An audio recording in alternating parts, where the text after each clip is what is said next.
Daniel Andrews there. We've had a number of significant moments in this coronavirus crisis. There this afternoon in Melbourne is another one, the return to lockdown for all of Melbourne and the Mitchell Shire. Let's go through the main points for you now, just to recap before we bring in our panel for analysis. The stay-at-home order, it's for 6 weeks. It begins 11:59 p.m. tomorrow night.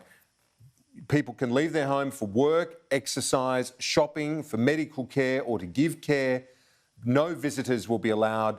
A maximum of 2 per public gathering. No trips to regional areas. Because as I say, the 6-week lockdown is for Melbourne, Greater Melbourne and the Mitchell Shire.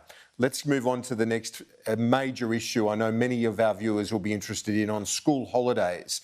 On schools, first of all, the holidays will be extended for 1 week, but as of Monday, years 11 and 12 will return. So for the senior years, they will return. Holidays will be extended for the rest of the school years from prep to year 10. Remote learning could return, warns Premier Andrews. They have to spend the next few days getting advice on that, but at this stage, holidays will continue.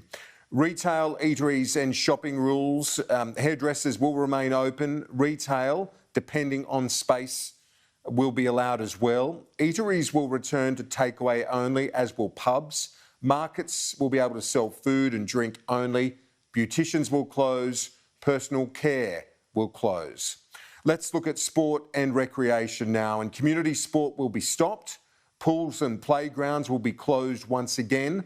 Galleries, museums, zoos to be closed. Casinos and gaming also will not be allowed. And camping and holiday accommodation also not allowed.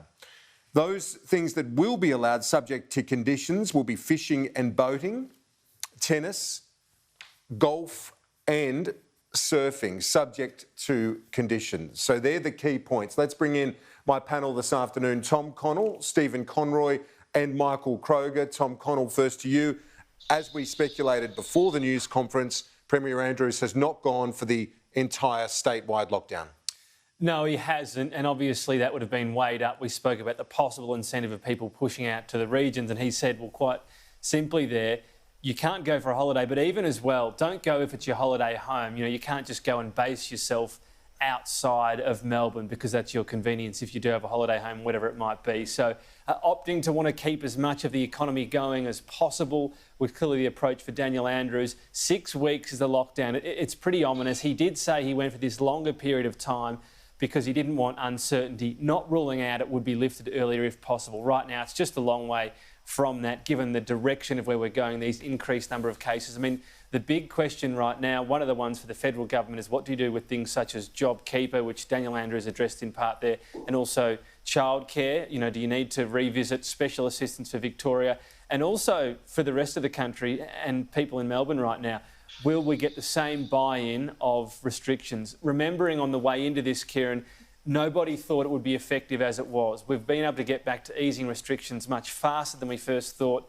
This is a serious bump in the road. This was never the plan. It was always a plan to ease restrictions and not have to go back. Well, unfortunately, control has been lost. Michael Kroger, what's your reaction to this news? It is an enormous step back, as Tom says. You must be very frustrated. You've been saying to me week in, week out that they need to reopen. We've got to get the economy going, but this is a huge step back. Look, unfortunately it is, but, you know, Kieran, given the outbreak, the government's done the right thing, certainly quarantining country Victoria, where there are very few infection rates, great. The Mitchell Shire, which is an area just directly north of the Melbourne metropolitan area, is also quarantined. Profoundly disappointing. You know, of course we need the economy reopened. I go back to the point I think many people have raised, which was 6th of June, the Black Lives Matter demonstration. I think, Kieran, sort of changed people's psyche here. And when people saw 10,000 people demonstrating without any real consequence, the general view was, well, if 10,000 can demonstrate, what's the problem with, you know, getting families together, etc. And that was, of course, as we know, one of the problems. So profoundly disappointing, and you know, your heart goes out basically to all those businesses in particular who've shut, reopened, and now having to shut again with devastating consequences financially and their employees. Just on JobKeeper, I would expect, Kieran, the federal government to extend JobKeeper Victoria. It was meant to finish on 27 September, as we know. I would expect them to extend that. I've got an interest in childcare, but I would expect the government to return to the stage 3 childcare provisions and revert to what it was during the crisis. And there's obviously going to be some other federal government help that we don't know about yet, but I would expect the Morrison government to again open the purse strings to help Victoria.